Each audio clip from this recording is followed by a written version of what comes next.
This is a French wire ear hook, and they're not really my aesthetic. I don't really like how there's so much space taken up by this coil, and I don't like the look of the coil. Round ball is fine, but I'm going to show you how to make this into a plain ear wire.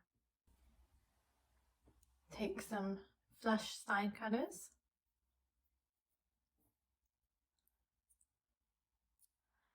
Cut at the start of the loop.